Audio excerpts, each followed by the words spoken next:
अस्सलाम वालेकुम viewers, welcome to the students platform. Viewers, आज हम 631 PSY 631 circular testing and measurement के लेसन 33 को डिस्कस करेंगे। Objective structure test of personality. इसके अंदर कह रहा है कि ऑब्जेक्टिव की बात करें। हम ऑब्जेक्टिव टेस्टिंग के बारे में सबसे पहले तो मैं आपको बता दूं कि ऑब्जेक्टिव मेजरमेंट क्या किसको कहते हैं। ऑब्जेक्टिव टेस्ट का पिछले लेसन में भी आपने पढ़ा था कि इस सब्जेक्ट से इसमें MCQs टाइप सवाल पूछे जाते हैं। और जिस तरह MMPI टेस्ट है, यानी कि ये टेस्ट जो होते हैं ये बहुत ज़्यादा क्विक टेस्ट होते हैं। इसके अलावा दूसरा इसके अंदर स्ट्रक्चर टेस्ट की बात करा है, यानी कि जी ऑब्जेक्टिव और स्ट्रक्चर एक ही टेस्ट की बात को कह रहा है। एडवांटेजेस ऑफ स्ट्रक्चर टेस्ट, यानी कि स्ट्रक्चर टेस्ट के एडवांटेजेस जो इनको देखते हैं हम कि इजी होते हैं, इनको एडमिनिस्टर करना, इनको तैयार करना भी इजी होता है। इन सवाल पूछना पेपर पेंसिल टेस्ट होते हैं ये, तो बंदा खुद से लिख सकता है सवाल, मतलब बंदे को इंस्ट्रक्शंस एक दफ़ा दे दी जाती हैं और वो उनके मुताबिक सवाल के जवाब लिखता है। इनको स्कोर करना भी आसान होता है, मतलब गलत सही की बेसिस पर इनको स्कोर कर लिया जाता है। और इसके अलावा ग्रुप के ऊपर भी इनको अप्लाई किया जा सकता है, इंडिविजुअली भी अप्लाई किया जा सकता है। और टाइम भी इनके अंदर टाइम की भी बचत होती है, क्योंकि एक वक्त में ग्रुप के साथ टेस्ट किया जाता है, ज़्यादा सारे लोगों के साथ टेस्ट किया जाए तो बचत हो जाती है टाइम की। सम पॉपुलर पर्सनैलिटी इन्वेंटरीज, कुछ इम्पॉर्टेंट और पॉपुलर इन्वेंटरीज जो हैं वो वुडवर्थ पर्सनल डाटा शीट। यहाँ पे इसके अंदर डिटेल्स दी गई हैं कि इसके अंदर डेवलपमेंट क्यों की गई थी। पहले तो डेवलप कब हुआ था ये, during the first world war. It's final form was publish after the war. Develop किस लिए किया गया था ये टेस्ट। अच्छा फिर तो आगे अभी जितने भी हम लेसन हैं इनमें काफ़ी सारे टेस्ट को हम इसी तरह सेम पैटर्न के अंदर डिस्कस करेंगे। ऐसे लोग सेलेक्ट किए जाएं जो जंग के लिए बहादुरी से लड़ें और डर डर कर भागे नहीं। ऐसे लोगों को आइडेंटिफाई करना जो वार के लिए जो है वो अनफिट हैं, मतलब कि जो बेहतर है उनको भी आइडेंटिफाई करना, और जो अनफिट हैं लोग जो कि डर कर भाग सकते हैं उनको भी आइडेंटिफाई करना, जो लड़ने के काबिल नहीं है। इस टेस्ट का मकसद ये था। उसके अलावा कह रहा है कि इसके अंदर 116 क्वेश्चंस थे और यस और नो सवाल फॉर्मेट था, मतलब कि हर सवाल के आगे यस और नो लिखा था, उनके अंदर से सिलेक्ट करना होता था कि यस है या नो है। और इसके अलावा कह रहा है कि ग्रुप टेस्ट थे, ग्रुपिंग की शक्ल में पूछे जाते थे। आगे Mooney problem checklist. Mooney problem checklist के अंदर कह रहा है कि इसके अंदर भी आइडेंटिफाई करना होता था problem experience face by subject के सब्जेक्ट वो कौन से प्रॉब्लम्स को फेस कर रहा है। इसके अंदर प्रॉब्लम्स की एक लिस्ट जो कि सब्जेक्ट को दी जाती थी और उनसे पूछा जाता था कि इस लिस्ट में मौजूद प्रॉब्लम्स में से कौन कौन से प्रॉब्लम्स के अंदर हैं। सिम्टम्स की लिस्ट उन्होंने 4000 जो स्टूडेंट्स हैं उनसे हासिल की थी। इसके वीक पॉइंट क्या है इस टेस्ट के, कि इसमें एग्ज़ामिनी जो है टेस्ट देने वाला है मुकम्मल तौर पर सब्जेक्ट के यानी कि एग्ज़ामिनर जो है मुकम्मल तौर पर सब्जेक्ट के जवाबात पर रिलाई करता है, जो कि हो सकता है गलत भी हो। मतलब हो सकता है जो बंदा बता रहा है कि उसके अंदर ये खामियां हैं, हो सकता है उसके अंदर वो खामियां मौजूद ना हो। आगे हमारा MMPI टेस्ट है, Minnesota multiphasic personality test. SR इसके अंदर हाथवे और JC मिकिनली ने इसे डिस्कवर किया था, पब्लिश किया था 1940 में। और इसके अंदर कह रहा है कि ये डेवलप किया गया था आइडेंटिफाई साइकोलॉजिकल डिसऑर्डर्स को आइडेंटिफाई करने के लिए। इसमें ये भी देखा जाता है कि एक सब्जेक्ट कितने गलत जवाब देता है। और आइटम्स के अंदर ये जो है इसके अंदर ट्रू फॉल्स थे, एक 566 आइटम्स होते थे इसके अंदर MMPI में, और MMPI 2 के अंदर 567 जो होते थे। MMPI 1 और इसके अंदर कह रहा है कि डिफरेंस क्या है MMPI 2 में।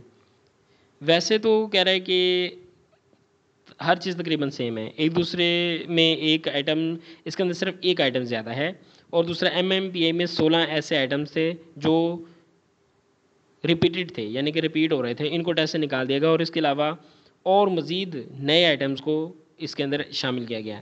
MMPI में पहले से मौजूद आइटम्स में से 460 आइटम्स और MMPI 2 में इस्तेमाल किए गए, मतलब 460 आइटम्स जो है वो सेम थे, वही थे, बाकी नए आइटम्स इसके अंदर शामिल किए गए। आगे ये डिफरेंसेस जो है ना इम्पोर्टेंट है, पूछा जा सकता है आपसे।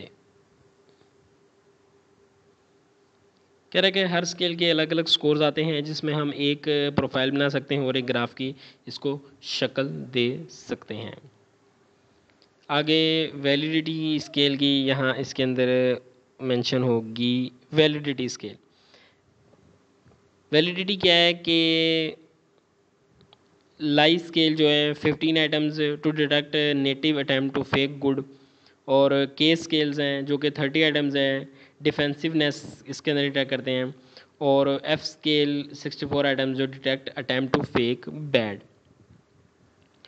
मतलब ख़ुद को फेक बैड का मतलब है ख़ुद को गलत जाहिर करना, और फेक गुड का मतलब है ख़ुद को अच्छा जाहिर करना, और डिफेंसिवनेस का मतलब है ख़ुद को बचाने की या डिफेंस मैकेनिज़्म इख्तियार करना, ख़ुद को किसी चीज़ से, किसी नेगेटिव रिस्पॉन्स से बचाना।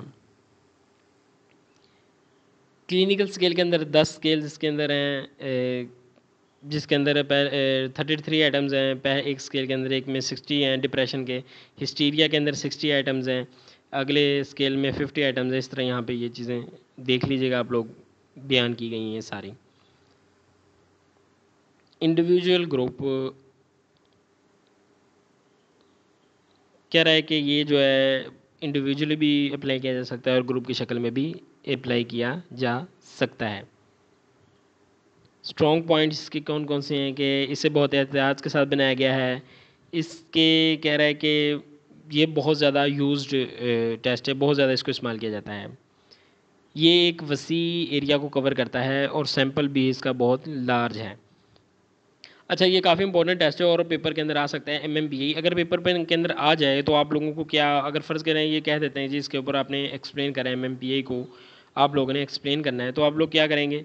मेन तो इसके अंदर चीज़ें सबके अंदर से कि पहले कि इसको किसने डेवलप किया था, पब्लिश कब हुआ था ये, और डेवलप किस लिए किया गया था, और MMPI 2 और 1 के अंदर क्या फ़र्क है, और सिमिलरिटीज़ क्या हैं इसके अंदर, और इसके अलावा वैलिडिटी क्या है इसकी, और यहाँ पे जो कि इंटेलिजेंट ग्रुप के लिए, इंडिविजुअल के लिए, और इसके स्ट्रॉन्ग पॉइंट्स या इसके बेनिफिट्स क्या क्या हैं, ये चीज़ें आप लोग याद रख लीजिए। पेपर के अंदर लिखने के लिए ये काफ़ी हैं। अलग से MMPI 2 और 1 के अंदर जो है वो डिफरेंस भी पूछ सकते हैं। California psychological inventory revised edition CPI,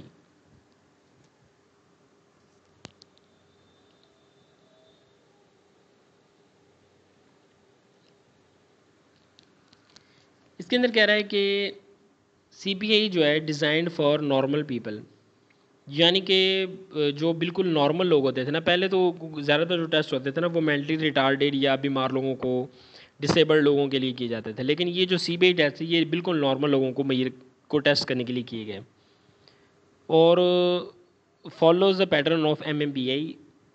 इसके अंदर सेम MMPI का पैटर्न फॉलो किया जाता है, लेकिन ये होते नॉर्मल लोगों के लिए हैं। और इसके अलावा कह रहा है कि ये जो है पर्सनैलिटी असेसमेंट के लिए की गई है, नॉर्मल पीपल लोगों के लिए। 20 स्केल्स इसके अंदर शामिल हैं, और मतलब इसके अंदर डिफरेंट क्लासेस हैं, 4 तरह की क्लासेस हैं इसके अंदर। क्लास 1 के अंदर रिसोर्सफुल, एक्टिव, कम्पिटिटिव, आउटगोइंग और सेल्फ कॉन्फिडेंट, इन चीज़ों को चेक किया जाता है। केस 2 के अंदर कह रहा है कि मेच्योरिटी को, रिस्पॉन्सिबिलिटी को चेक किया जाता है।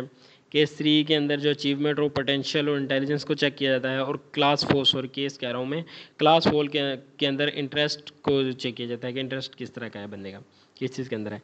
462 आइटम्स है इसके अंदर। एडवांटेजेस क्या हैं कि ये नॉर्मल सब्जेक्ट के साथ इस्तेमाल किया जाता है, ये इसका सबसे मेन फ़ायदा है। Cattle 16 personality factor questionnaire, 16 PF भी कहते हैं इसको। इस टेस्ट के स्कोर को दर्जैल जो है वो डायमेंशंस में देखा जा सकता है।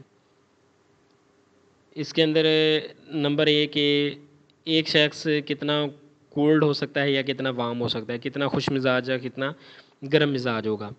उसके अलावा कि कंक्रीट थिंकिंग है या एब्स्ट्रैक्ट थिंकिंग है, और फीलिंग्स और इमोशनली दूसरों कितना वो स्टेबल है, उसकी कितनी जल्दी इमोशनल हो जाता है, कितनी जल्दी या फिर कितनी देर से वो इमोशनल होता है।